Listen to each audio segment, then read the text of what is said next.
program behind the news tekuleka chechimu tutereze byasoba ne tukulaga bikusike. All right. Nate omulungi ali Impact FM bwetwe tugeba nafa abafigo bandi obutonde bw'ensi ebedda tulina okuba tubukuuma kubanga munenge buyimirizaawo bye twogera benna buyimirizaawo obulamu bwaffe nga batugaa nti emiti gigumiza munange ekibira nkubuuza omaze okutema kibayita omutyogo ate osimbawo omuti omulala obadde kikola muganda ng'atuuliza tandikirawo obeere ng'osooka nti osimba omutyogo kubanga ebyaddala tugwetaaga. Nkwaniriza budde olunaku lwa mukaaga zeyabyombi by'omwezi gwa mukaaga omwaka 2024 programu kyemego amawulire wekwanga muzukuse basewo ne nate abazukuse atanazuka uzukusa munno mugwe programu etandise munange amacha agona ku walero era nkwebaza ne sekwebaza inagwe mama matata akasubira ngo uzukusa ngo kibaino munange weekend egitewo nengo yaga kulya ku nkoko enkoko eyo nga kulya ku nkoko ninge enkoko joli yaga kuba Nancy enkoko ngande encholi ensuga enyankole yonena bwe bityo mugana wange oli ku kituufu katugenda kugenda te munange lero kiyo bwala yisi lokwa bokube dagane buzimba noli ya mugana ngo olya butwa bwerere olya kansa obudde bonakizo bagana ajja kuba yingirawo sikati simyaka 2010 njina ababiri ajja kuyingirawo nga kansa yoguwalya wamulya lunaku lwalero nolwensonga eyo webereremu walisa kuluna nkoko nonye nkoko enanso jigule za bay net muzigule kubanga ujigula to bo support zire muno n'abagirunzi atuwa kinedda so munafatuliza ekyo munafika sobera ngo kikola gwe tate mama mugama akikubalire wamma nga tulisa abantu babutwa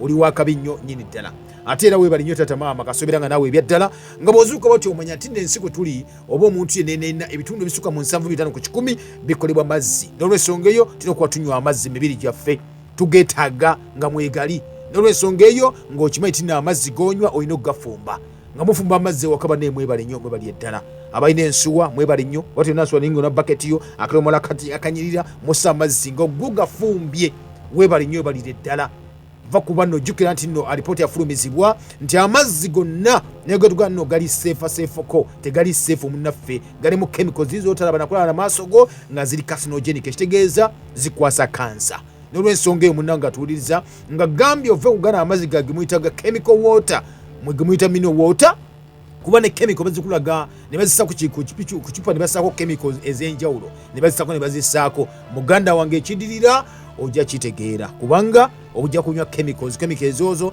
zijja kuba teziri broken down tezijja kutemebwa kufuna mu maanyi oba mmere tezimba mubiri kitegeeza kyekyo zijja kulumba ate obutafaali bwo butandika okuba nti bulwanagana bufe ekiddako ki bagugende bakebere ng'olwadde kansa muna ekiba kibi nnyo mubeera bwekyo nga tukuzika jesu amazzi gewagula abamu mugula n'amazzi ga sente ntini nnyo ng'amazzi ebbeeyi yaago esinga n'ekyupa bagatadde munange ebbeeyi ne webuuza nti oli ddala akwebaza ki akati fumba amazzi go bakuyite loko naye nga gomanyi kyogoba muganda ng'atuuliza amazzi amafumbe bwe bulamu wajjukira nage tutambuza nage no gennyini amalala nagamba ekintu kimu nti bajja kulima nti bagasema bagakola bagajja gundi kumba amazzi bagasema wali ne bagasamu ekiweke ne bapakinga n'onywa akati nno kyeggamba kiri nti gwafumbye agago negenyina gatapu gafumbe kubanga batugamba bulijjo gonooneka ng'ovudde chemicals bateekamu naye ate n'entambuza yago paka okutuukawo mu nnyumba w'oli gaba gakoze eki gali polluted n'olwensonga eyo olina okugafumba bw'ogafumba kikendeza ku butwa buli muganda ng'atuuliriza kale munnange asobera ng'okimanyi tina ebyaddala olina okuba nga olya ku greens ezo ngwaggwe ogenda n'omukatayi n'ozigula naye n'otagamba nti bane mu mpa ennyaanya ezo ziriko eddagala kubanga oba oguze butwa egreens bazifuuyira ebyaddala ate bazifuuyira eddagala tirigwamu jjukira greens amateeka gazo tozifumba nnyo kujja olwakuba nti ofunamu kibayita ekiriisa akati in the process ate munetukolerera mwetuliira obutwa bwennyini netubeera nabwo ebbanga liyitawo eyabuguza etafaayo gwe nga bakuziika buziisi oyinza okuba nga oli neibawe nga tofuddeeyo ate mmwe bannange abalima greens zammwe bebaza munange ak'ensuso nga gweolimezze waka tozifuuyira ddagala olitufuuyira eddagala eri organic webale nnyo webali eddala naye mukama akikubalire ate olwaki nedda muganda wange kale nkwaniriza eno programu emeddwa nga ekyemegwa amawulire nkutegeeza bulijjo tulina okuba tujjamu kibayitibwa obutwa mibiri gyaffe nga tulya ebintu ebirungi lya ku greens ezo lya ku katunkuma lya ku bintu ebikaawa kubanga ebikaawa ebyo byekola nnyo ogenda eri mu kalulu ogenda mupankuyasi wali okuba nti at least birwanyisa obutwa nobadde obawanga munange okoze eki oba ofunye mu wiiki yonna mu mbeera bwekyo nade njogako ne Dr. Galiwango mabadde mugovu wa biseera ebyo nanga nti nno obadde okimanyi nti kati oluwawu lwetukuusa lwetukuusa amasefuliya abamu okosa steel wire nemwe obutwanga mulabira ddala okosa steel wire ne busigala kuli ku kigundi n'obulya olwa kansa mu maaso n'ogamba yavaawo nga nfumbira bulungi nfuma mu ndagala kumbe okukusanga steel wire edda abajjajjaffe balina engeri gye bakuutanga ebintu ebyo ne bawangaala kati oluwawu kikimu ku ekyo naye obadde okimanyi nti oluwawu olwo muganda wange luko kibayita okwoza olubuto n'ofumba n'otokosa ebikola by'oluwawu n'onywako muganda wange eddagala liri wano liri kumpi awo mumanji wo naye tomanyi nemwekatankira n'agaweke obutwa in fact nga temumanyi muganda wange nkwaniriza amakupa gamaidwa ge kyagamba ulire Dr. Gali wange ogamba otya ssebo munywanyi tujja kubeeraniza wiiki ejja ajja kukwatedde bulungi nyonyi ddala mu mbeera bwe zityo kale nate programu etu batuyingidde omunange mu sitayiro mpola okwatusaako bino bigenda maaso nga okimaite nebikiremegwa amawulire tukusaako munange ebyo balabe mu mawulire n'obitunuulira n'ogaba bituufu oba si bituufu tuba tuze munange oba tubikwanjulira tubikulambululire mu mbeera bwete. Program Behind the News tekuleka kyekimu tutereeza ebyasoba ne tukulaga ebikusike. Omanyi ebisa ebisinga obungi ennyo gwe munange atuliza ali eyo oba gati no Africa teri ayamba obiyita byakusaaga ninga kiba kituufu ebyaddala kubanga gwolina okuba nti wejja munange mu nteta wejja mu kibaita obunnya olina okuba nti gwennyini weefaako lwaki obulamu bw'ekintu kya bbeeyi nnyo nnyini ddala tekiba kya bbeeyi ku muntu omulala nedda kuggwe omanyi wotukira omanyi nti obulamu bwo kya bbeeyi lwala ojja okumanya nti obulamu bwa bbeeyi nnyo eri ggwe kennyini n'eri abakwetoolodde kati muganda wange obulamu bulina kukumibwa nga nyaanya bw'obukoonako nga bwatika n'olw'ensonga eyo tulina okuba tukimanyi bulungi nnyo okubukuuma akati muganda wange kimu ku ekyo amawulire gennina agafulumiziddwa wiiki eno golina okuba nti omanyako gwe kennyini mbadde nzira kutegeeza nti kati kampani waliwo ekitongole ekivunanyizibwa ku by'emmere n'eddagala mu ggwanga erya America ekimanyiddwa nga Food and Drug Administration kiba kijjako kivaayo bageze balabuka so mu kulabuka ne bagamba nti nno kimala katuveeyo munnange tutaaseeko ku bantu abamu naddala beeri America kubanga bo tebalina options emmere balya mmere abamu tebalima bamu bakola ki emmere bagula mu supermarket omwana ayinza n'okumanya nti emmere bagisima mu supermarket mu dduuka kakati no bano badde bajja babalabula nti nno ensi eyonooneka dda ensi mu kwonooneka etya tekyagala kulima bino twalimanga edda abantu bakulimisa kati gundi sente ne sente bazirimisa te mu bukyamu omuntu yetikka neesitula okuva kabinge waffe Kalungu najja nagenda Lukaya n'agula eddagala oba Kampala n'agula eddagala erifuuyira n'alitwala n'afuuyira tayagala kulima omuntu ne gukala kakati ye n'asiga wabasimba ebintu n'abifuuyira nga bitansa okuba nti bikyali bito webikula nibala nga bikuze nga bituse ku leve ekungulibwa n'abeera nga abifuuyira ne muganda wange obifuuyiza ddagala obifuuyiza eddagala eryo bagamba ery'obutwa kyova olaba bagana okugamba nti oba ofuuyira weesabike lwaki kuba liba lyabutwa muganda nga atuuliriza akati nno mbadde nzira kutegeeza wano nti nno kampani eyo ekitongole ky'America ekimanyiddwa nga ekya Food and Drug Administration kibali kivaayo nga kiwooninga abantu nti nno obutwa bususse kansa asusse obbaluma kansa abatta okuva ku baana abato kati ate nga tali mu America yokka aba ne Uganda yokka ne munange waali ekyokulabirako genda ali mu kibayita mu Heart Institute waffe mulago olabe ekiri omuganda nga abaana abato abaana bazalibwa ne kansa lwaki olowooza kubanga maama wamuli amukozesa ng'okyali maybe tonafuna lubuto olwo n'abeeramu muli kati affectinze omwana muganda nge wuliriza bavuddeyo babinaffe ne bagamba research from the UK government found that wines abanywi b'omwenge wayini bwe twogerako ono wayini bangi bamunywa kakati no bagambye nti nno basanze chemicals ez'eddagala ne lifuuyira nga mpitirivu nnyo nga bw'okiwulira naga nti nno okumanya nnyingi nnyo zibuuse okuva ku bitundu 15 no 14 ku 100 ebyaliwo mu 2016 ne bigera ku bitundu 50 n'omusobyo by 2022 eno sadi yafulumiziddwa lunaku lwaggulo nga 21 omwezi guno gwennyini gwe tulimu gwa June omwaka guno gwe tulimu 2024 bagambye tino wine lovers ke kaseera munnaaye abanywi baka wine awo mubadde mubivaayo nga mweyagala muwulira obuwoomi mweyita abagagga ab'ekitalo banne babagambye nti nakuseera kakana kabate kabajiridde lwaki bakizudde munnanga atuuliza wuliriza sitoole eno yawabwati nkutegeeza bagambye nti nno the pesticide action network buno omugendo ogwo bine ebyenjawulo ennyo ebibadde bikwatagana nga bageza kuba muno balondoola eddagala erifuuyira bavuddeyo ne bawoninga nti nno cocktails eza wine zegwe munywa bitandise okuba ni kati bitandise okweyongera naddala mu Bungereza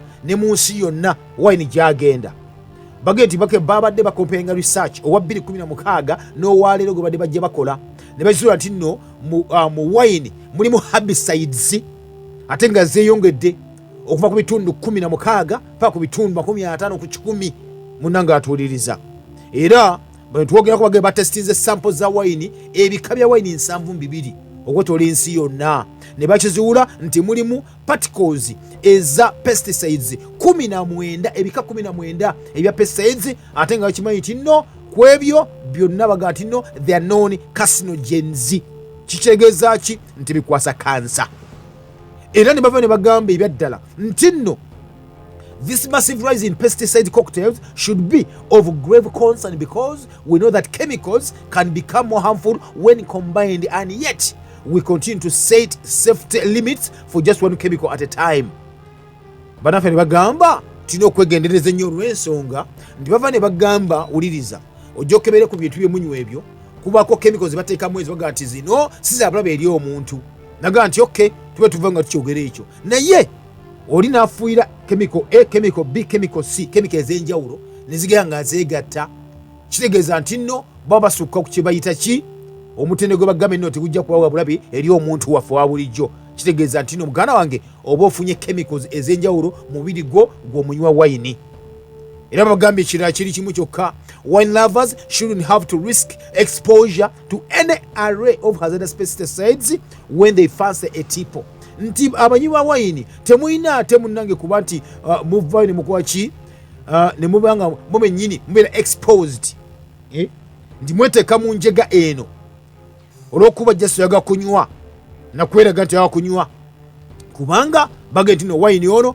alimu kye bayita toxic chemicals nga zivudde mu ki mu ddagala erifuuyiza muganda ng'atuuliriza okitegere eyo nno si ensonga mbadde nnyongeza ku kyenayogerako wiiki eri eyaggwa muganda ng'atuuliriza kati mwena eri bannaffe abafuuyira okimanyi nti nno kati food chain ogamba nti nno oba otambula n'ogamba nti nno ku muntu okuva ku muntu engeri gy'olyamu emmere n'ogigoberera emmere engeri gye bagisimba gye bagikungula gye bagiteekateeka gy'ogirya kali engeri gy'etambula engeri gye bagisimba yonena okugundi bwekyo chain yoneneeyo yonena ebeera nga eri contaminated kiriza obagaana nawe ogenda kuba munaye nga onywa butwa ntumenyeyo ku bavubuka banga bavubuka bayitanidde nnyo ebiseera bino kino kyogerako no za action emyaka 2 mabega negamba nti nno emu ku ebyo ebyateekebwawo kiri kimu nti navubuka mugenda kutuuka ekiseera nga temukyazaala kati obutazaala kubanga ekimu ku depopulation agenda yalimu ey'okuba nti nno abantu mulina okuba bakolera ebyokulya ebigenda obafula abali stalayiro nga tebakyasobola kuba nibazaala obadde okimanyi nti nno kati abavubuka bayitirivu nnyo wetwogerera enfa ave ku bavubuka but obulamu ku tv ez'enjawulo okimanyi kati kampani zasobola okwettanira kibayita energy drinks omanyi bateekamu kati buli muvubuka gw'osanga asanga akakuta ekyogerako emyaka 2 ng'emabega naye gajja kweyongera ne kati efuuse na trend buli tv gyolaba energy drink gyekuba abulanga webakuba ku radio energy drink zebakuba luza lwaki muganda wange nagamba somako kuleboze ezo nakubanga onywa kyo kibaga nti nno energy drink oba ogenda kwebaka nga okooye n'okateeka mboti ng'oddengu n'okyamuka oza kiba ki ekikukyamula ngenda kubo kyesala kutiisa naye abantu babwatuka emitima omaye okutuka emitima okubatuka emitima emiswa ne gigira kubanga ebateeka mbiri muganda wange nabadde ndaba olunaku olw'eggulo lwaki nkyogedde kino oba omukwano we yanywa drink lyemabigako ne mubuuza naga atakimanyi n'abivaako naye wawodde kibe kirinadde ndaba olunaku olw'eggulo omukwano gwe yaginsindikidde ali mu states mu America nga omusajja w'obujulizi akola ku TV is a celebrity sijja mugayi batakola ku TV is a celebrity akati abadde ajja nga anywa nnyo energy drinks zino nga zimuyamba naye ulira yavune n'awa lipoota n'agamba nti nno kyamubuuseeko era obudde tuyinza okulaba nga akubye emu ku zo mu mbuga z'amateeka oba tebamwanguyidde yagambye nti nno ebyaddala takyali musajja takyali musajja yewuunya celebrity omukazi kati amulaba bw'atyo oluyongoyongo okitegedde kakati nno basajja okubeera bayita ba personal doctors bamukebejeza bulungi ne bagamba nti nekikyamu kivaawa kubiri byagenda maaso n'okunywa ali munauganda simanyi gyemuli. Program Behind the News tekuleka kyekimu tutereeza ebyasoba ne tukulaga ebikusike. Tutereeza ebyasoba ne tukulaga ebikusike. Omulungi ali Impact FM radio Lwasa Mayinja. Tuli fenna tukyagenda maaso program ekiri emabega wa mawulire mugana wange ebwetyo tambula mpola mpola. Kakati nno yeguli maze dikuwa kakati uliriza naga nti nno ensimu etambula mu tuwangalira muno mulimu ebintu bingi ebigira mu maaso okuba nti munange tubiraba ne tubitunya tuti emu ne bituyamba tibituyamba naye nno mugana wange atuwuliriza ekimu ku ekyo ekiriwo be basajja bano abeefuula bakatonda bakizuula nti nno ebyaddala omuntu asobola okuba nga ali submissive atya ne bakizuula bulungi nnyo nti nno omuntu osobola omukontrolinga ng'okola kyoyagala kakati naye okubanga bajjawo katonda obuyinza betuza bajja bakatonda omu ku bajja bakatonda amanyiddwa nga ELON MUSK bano abagagga ababinyonkono nagamba nti babinyonkono bano bakola tebagala kumanya nagamba nti bagala ekintu kimu kontrolinga nsi eno ne bagamba nti nno bagikontrolinga batya baga okuba tibagina kalisa ekitundutundu katonda mukube maybe punch aveewo babeere nga munange balina bebakwata ekintu kye bakikutwala mu maaso akati wuliriza bakontrolinga buli kimu era bakuba bakiri mu ttaano zaabwe babati akati ng'ovudde kuba nti nno bakontrolinga buli kimu baga kubanga bakola n'omuntu kubanga beewuunya omuntu ono ddala abeerawo atya ng'oli mu mbeera ng'osobola okwogera osobola okussa naye ng'ekisinga obukulu kiri nti si kwogera kussa kyokka ng'ossaamu n'ekitiibwa n'ovunnama n'ossaamu ekitiibwa katonda eyakutonda n'omuwa ekitiibwa bagamba nti no what God can do man can do noyesoo ne bagenda mu labato ne bagamba katuyiye omuntu ono naffe abeere ng'afuuka muddu waffe slave gye tuli tujasobola okuba tumugamba kyonna kyonna ekyokukola ng'akikola tujja kuba naffe tufuuse bakatonda ku nsi kuno ekyo bakikola yadda mugana nga tuwizira plan ekyagenda mu maaso era ezimu ku agenda 2030 yokuba nti nkwanjulira mu maaso eyo nayo mweri naye of course plan yafuluma dda mu 1976 ey'okukendeza ku bantu mu nsi yonna okola ti mubakontrolinga batya mubabukontroli abasigalawo basogolya ebiragiro by'abasajja ne bagamba nti bakola ensi ebeere nawe bawoomera muganda wange wuliriza omusajja omugagga amanyiddwa nga ELON MUSK omu ku abalina kampani ennene ennyo nnyini ddala alina kampani nagamba ekola ebizungirizi amanyiddwa nga SpaceX ekola bizungirizi alina kampani ekola kyetuyita no SpaceX eno kampani y'omusajja ono ekola kyebayita ebizungirizi nekola ebintu bingi nnyo era mulimu kyetuyita Starlink yebizungirizi satellites ez'enjawulo then ate era alina kampani era emanyiddwa nga Neuralink mu SpaceX eyo nagamba nti nayo akola chips ez'enjawulo brain implants bakuba bateeka mu bantu muwongo nga bakontrolinga ne internet oba ne computer nga lokyerowooleza ng'oliawo kiwulenge nga bakutalimu akantu ako bakumonitalinga bakuwa ebiragiro byonna ng'okola kati amu nga beebuuza ndi omana kuba batya ebiragiro oli Uganda bo bali eri muganda wange abasajja bayiiya dda ne bagala tujja kuyiiya kkiriza obagaana ekisooka chipu eyo ejja kukozesa amasanyalaze chipu eyo ejja kuba kibeta connectivity kali connectivity eyo ba connection eyo ejja kuba yeetagisa internet ng'etambuza internet ng'ogamba nti nno kati osobola okuteekako ku ssimu yo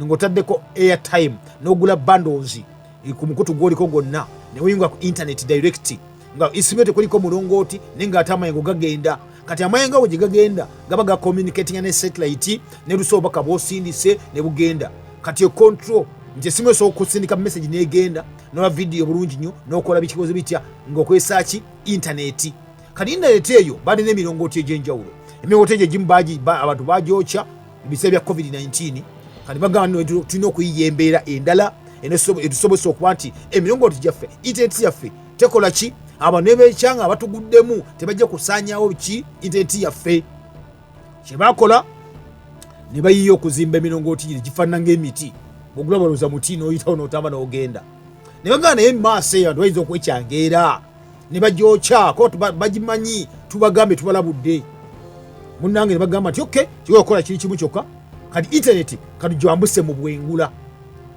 kali mukwambusa muwengula internet eyo kwekola kibaita Starlink eyo nagati kali basindika satellite muwengula zesindika internet wano ku nsi era kijja okuba mu maaso nti ne muone ekyange otya ng'olina chipu ebagikuwadde bagikutaddemu kiriza obagaana ojja kwata kisasula kubanga tolina konto tosobola kwambuka mu bwengula kujjayo satellite kugissa wansi tejja kubeerawo ekyo kakati ambaga banatukontrolinga batya bikoze bitya tugenda mu digital era migration esene baziteeka mudda esene ine kubanga eri digital ekuba digital kitegeeza ki nti bikimu kyolina nga bakikontrolinga sigwo kinako tekyali ku analog system eri woba n'essene zo mu nsawo n'ogenda n'ogula kyoyagala ne bakikuwa kale ojja kuba n'essene ku ssimu yo nga ne mugenda okugula bagamba so zisiba tojja kugula kintu ekyo wala controlinga okujja kuba okoze kino kyenjagala. That's digital era. Nti ne kaadi zonna bye kwamuka mu ka chip kali information ene nanga kweri ekwatako sede zoina omulimu gwokola wobera buli kimu ekiri wali kali ngwaso okubera ku computer nagisiba bapa nga tulina ojja kubanga okola ki nga wenyenyeza okujja kukoze kyayagala kade chip ziliba zireeta e Kenya bakola pilot study ola president gera mu America kolango kwatagana n'abasajjabo tomanya kigenda maaso by pilot study no mwana omuto bagala muteo kibayita chip eyo shegera iri mu America batanga okuba baji piloting mu baana omwana agenda kusomera muteo ka chip kuguli ku nsawo ye mutabula basoka bateekawo embeera eya kibabaana mu nsi yonna ne basoka basaddako ne ku baana abawerako kali ensi neetya kati bwetya ne muga tugenda kola tutya nagati yo ekyokola kyangu nnyo omwana monitoring okuva ka wava ng'omumontinga ku simu yo omulaba wagenda watambulide naye bamubye osomumbe ekavalinga wawaali nagamba nti nno abasajja batonda ekizibu aye ne bafaninga research ate ne bakulira n'ekyokukola awo tuli mugana nga atuliriza lwaki nkutwala eno yonna ELON MUSK emu kwebyo yatandika mugana nga atuliriza kati nowulira ane company maidwa nga Tesla naga nti edda nga onobana kati abantu mukola oli ku mulimu okola ne muli bangi nnyo abantu abangi beno bakendeeza nti temuwulira mwaga nnyo Katonda muli bakristaayo muli bannaddiini kati nno bagenda basikiza emu ebyo nekibayita robots okitegeera robots zibenga zikola ebiri kubanga robots zino baga baso kati nga gwe omuntu no baprogramminga robots eyo bulungi nnyo ne bagiwa ebyokukola obena tuka mu maaso eyo paka nga gwe omuntu aso okuba naye ng'otaso okukkiriza kye bagamba n'ekisa kiga kutuuka nga lokyalina mirimu kali alina kampani bagiyita Tesla.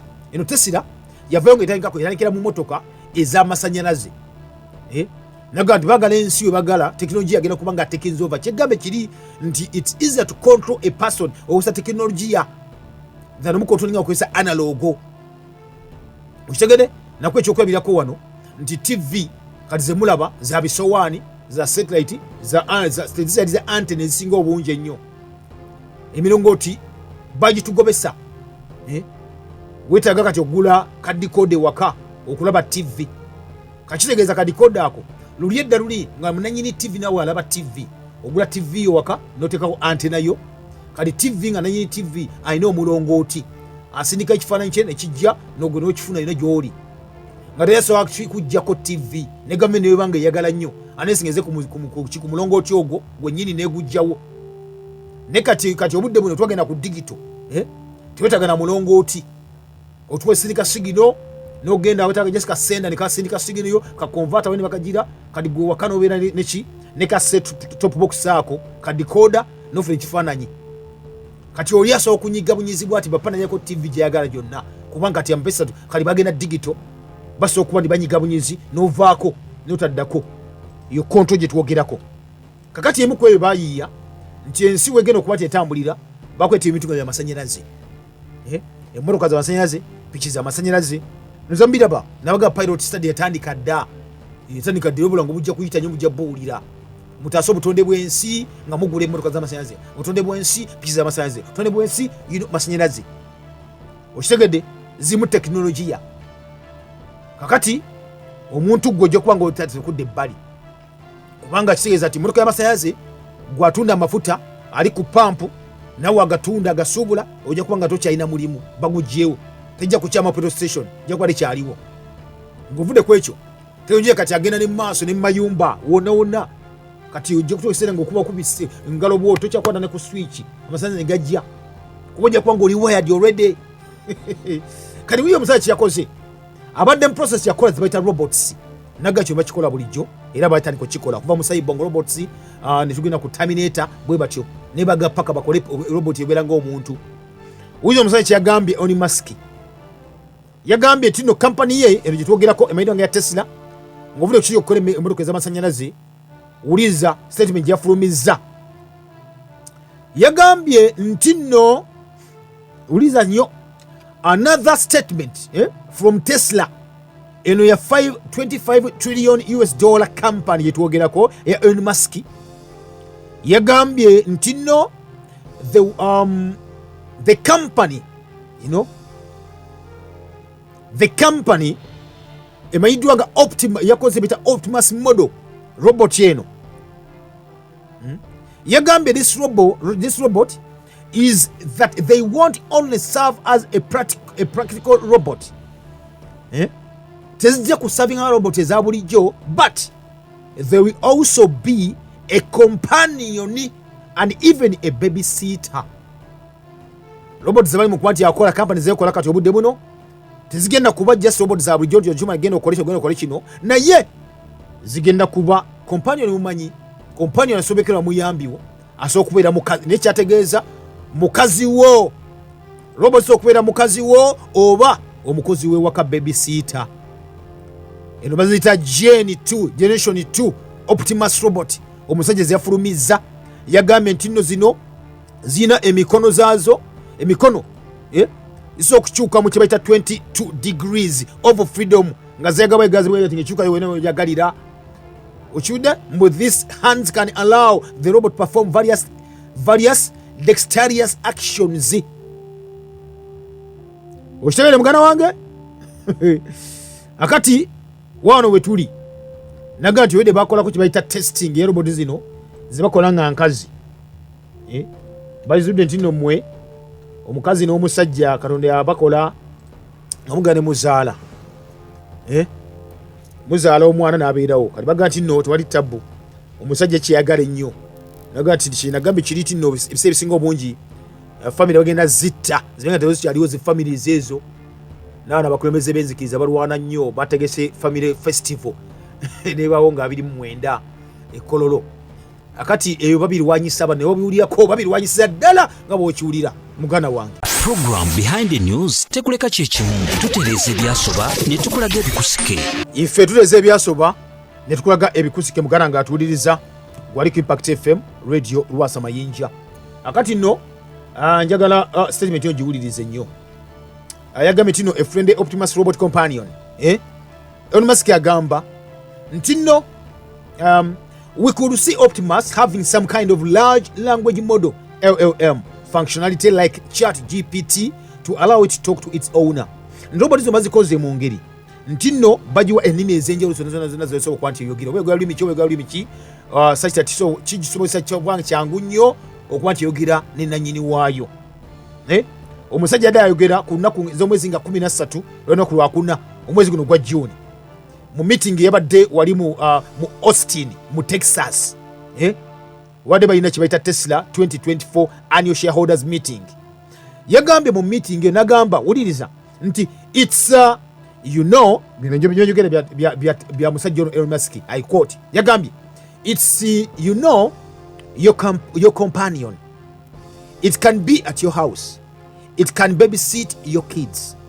It could be a teacher. It can do factory stuff and other stuff. But above all, think about the word companion. Hulira, ensi bwetyo yadde etambula. Ensi bwetyo bwekyali, ensi bwetyo bweri, yadde abyogera omusajja ono weekend ennyini. Kyebaliko kiri kimu kyokka akati zigafuuka bakazi. Abakozi ab'ewaka temukyalina mirimu. Nga mugati tekyalina mirimu, abasajja bagenda basiriwaza tebakyayagala kuwasa. Ekyo nakigambye dda. Nageri kimu ku ekyo nagamba nti obugendezi bwakyavuka banyonyo kibayita energy drinks bafuna amaanyi. Uno agenda mu kooti yagenda nti mayiga sajja gagenze. Lwaki? Lwakunyabiragalaga bino. Munanga atuuliriza. Okyali Impact FM Lwasa Mayinja program ekireme gwa mawulire. Program Behind the News tekuleka kyekimu tutereeza ebyasoba ne tukulaga ebikusike. Ebeera noti 7 noti 5 984 oba noti 7 6 noti 6 noti 2 bulijjo tuli awo njogeremu nammwe abatuyiza obanga gyoli eyo. Wanji bana mulangira esebo kulamusiza mufano gwange nange bweto sebo dani nkwebaza emirimu weewaawo taata kisa kwa mukama gideoni byemanya nsanso kuwulira kakati celebration ezigenda maaso ekulu balina we bakuwadde ogenda kuwebwa eddakiika nga 3 onyonyole ku nsonga ezo ekyo nkimaze abantu baffe integeera yaffe nayo nzibu baddira ku bantu abalina influence ku bantu ne babakozesa nabo ne bakkiriza oba mubutamanya oba olwobutakuwuliriza nange simanyi ogenda okuwulira abantu baffe awo twalavuawo ddala ati tuli 5G ate luwanda eri ku 6 lwaki tetumala kwebuuza lwaki tuvaawo okugenda wali awo addako kamalize n'ekigambo kino munauganda akyalimu akasala ekkubo aliyo enkoko eya wiikisi 3 n'ebbiri ng'osobola okulya enkoko zino ezaffe nansangwa ey'emyezi 3 bw'oba olimu akasala ekkubo sooka weebuuza ekyo naye nzira mukiri bagenda kuwa eddakiika 3. Okay. Bali nyo bayidela ha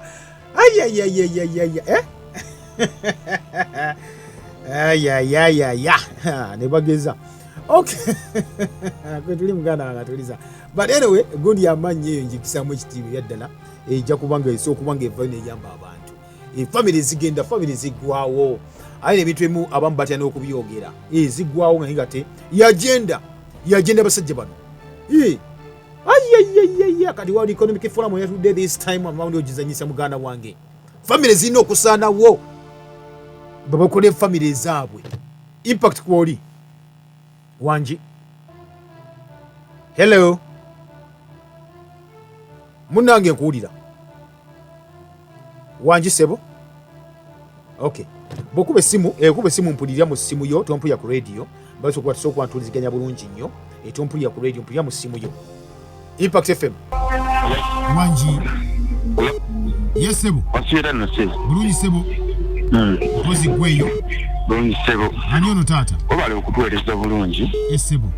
Era tusiimira ddala nze okyovola nze embeera yeeno lwakuba kuba simu nze Ibrahimu ekiwaatiro. Yes sebo.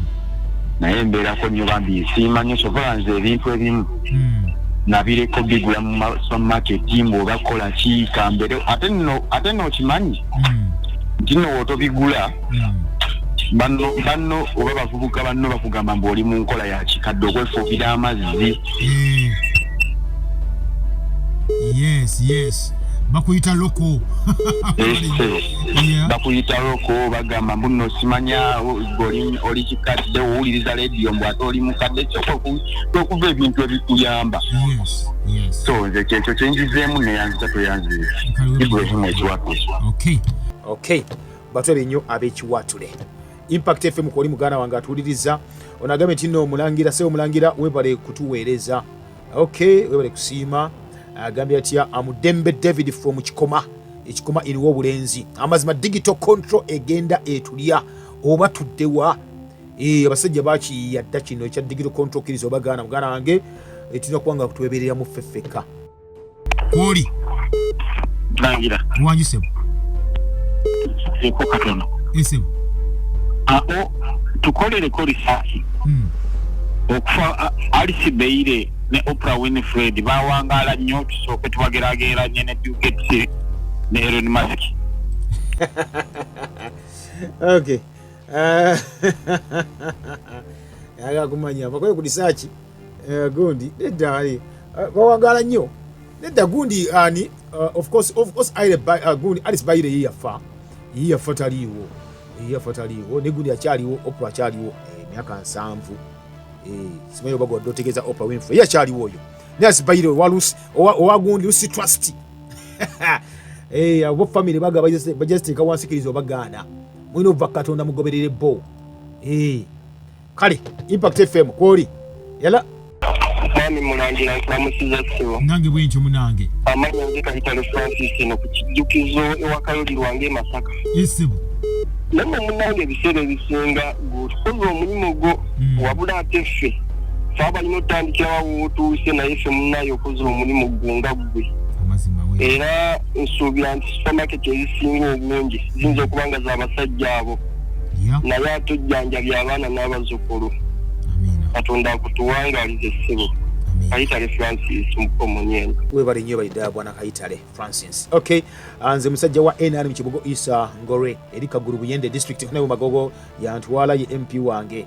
Okay, mulangira ekikulu ffe abaddugavu tulowooza nti abazungu abo bategeera nnyo era nti batusinga nnyo naye ng'ate bakozesa butamanya. Okay, bakozesa butamanya bwaffe ne balyoka batukola buli kimu buli kibi. Okay, kyabazinga avuvuwe ino. Okay, webale nnyo balidde musajja wa NRM Kibogo Isa. Impact FM kwoli. Langira. Wangi sebo. Abale kuweereza. Webale kuliza sebo. Nakusomesa ggwanga. Wow. Enfa Abannayuganda. Agoberera ebyosomesa. Amazima. Mulangira nze ngamba obulamu tebukyali bwa nnyaanya. Nnyanya z'ennaku zino ng'omu. Ndikuba n'omuntu n'alumira ddala. Ngamba obulamu tubukwata engagi. Kuba lyo olubisuula lyatikirawo. Yes. Ono munyagwa Charles. Izebo. Ennamanganga. Nsanso kuwuliza. Kuwuliza Bannayuganda okuva ku soda, chemical, water. N'ebigoberera ng'ebyo. Kale sebo. The energy drink ebyo natuyesonyiwe. Isebo. Kola ebintu ebituyamba. Tulye n'ebikaawa, katunkuma, jobyo n'ebisigadde. N'ensugga. Isebo. Simanyi oba abaana b'ennaku zino bazimanyi. Sugga bazimanyi. Nange sikisuubira. Tebalebereza Mulangira. Isebo. Ngiddeko taata wange ne maama wange abalungi. Kale sebo. Ab'ennamanga abo naye balebereza Mulangira. Okay. Dokita Mwesa afiddeko obumunyuma. Ajja kutereera. Katonda amususse. Isebo. Era bulungi sebo. Okay. Alright, ye bwati bagambye munaffe bale nnyo bali ddala ate batulabye nnyo ab'ennamanganga. Kale, okay, Governor agambye nti nno, Governor agambye atya Governor Collins Kafeero, agambye sigenda kukuba simu. Ntudde wano ku lubalaza, ensi eno nedda. Buli kimu bannange ye lwaki tebatunda Uganda bampe akange. Ngende. Governor atyo agambye. Mune batunde abantu bagala kubanga mwoli. Baga kubanga mwoli ensi bakwagalamu. Onobanga tokkiriza kye bagamba nga bakujjawo. Bakujjawo bonaabona ate nga tozadde baana n'abaana bozadde bayinza obutazaala baana efamily bagibenga bagisaanyaawo. Impact kwoli. Wangi. Amina nnyo nnyabo. Banda M2 na kawawe. Ennyabo. Kama nagamba batunde Uganda bamuwaka ke. Kube mutabi. Uganda bagitunda ddala kubeera tebajja muwa. Tatimanyanga. Bane Mulangira ndisengamba. Waliwo abasajja bano ababeera ku street. Abatunda ebidagala. Nga kubeera n'ebibala. Abantu abo bapromotinga kyekyaddala. Bapromotinga kyekyaddala. Okay. Webali nnyo bali ddala. Abantu abamu bayina eddagala lyabwe. Abamu lya batunda. Abatunda eddagala lyabwe. Kubanga erawo obeera n'omuwuliza bw'otyo ogenda okuwulira nga atukisa n'akola ki n'agamba nti naye oyinza okugula ABC terega bweti so bapromotinga eddagala lyabwe basinga obungi. Muli bebogeremu nga bituufu ng'osobola okuba nga obiwuliriza nga bituufu ebyaddala naye nga tebapromotinga eddagala lyabwe. So naye ng'ekikulu nagamba nti eddagala erisinga lyeririwa eddagala erisinga kyobulina okuba nti omanya ekyo eddagala bakuwa lyo likola oba ki kuba oliyanza okugamba nti kituufu kyayogera naye nga nayagala ssente kupromotinga kiki oli nga ogula ki okitegedde ndowooza. Omusajja wano naye gundi watulina wano omusajja waffe wano apromotinga energy drink emu anzukizza oli yavuddeyo n'agamba amaanyi gabuze ne wano webali bajja ku radio nga wano ne bagamba nti no Mulangira gogeno tulangira ekyokunywa kino n'okikubira obulamu n'okyogerera n'okola kiba ne munywa kintu kino biki kati bali musajja watu neyi ku TV kwali nga alaga abantu nti akinywa ng'akinywa kati wuuyo luyongoyongo. Impact FM. mukulu kalima muganda ngaba nkulamusiza sebo nange bwe amanya sebo nze kyabigamba Alex Fotoban nga sebo ndi wano Lusango esimsazo kuwulira kakati sebo nkulamusa nnyo nkwebaza omulimu ogukoze naye bweralikirivu wange buli bannayuganda tulina agatwe oba tegaliimu kyoba twetaaga kutusomesa mu nnimi ki tutegeere kubanga weewuunye mukulu kalema olaba nesigala gwe bateekako nti omunywe naye it is more harmful to health naye era noolaba ng'oli akuweeta emisegere ekyo tutegeere oba nedda sebo naawe omulimu gukoze tukusabira yongera munnange tetujja kufa fenna kuggwawo tulaba baba naategeera tujja kutegeera kati sebo ne bukiipu buno bw'oyogeddeko bukiipu buno olaba bwe basooka kubuleetera mu kukuuma mmotoka yo buli wooyoba ogiraba simanyi biki batuvuga basooke batulaga embu bulungi nnyo oluvannyuma babuteeke muffe abantu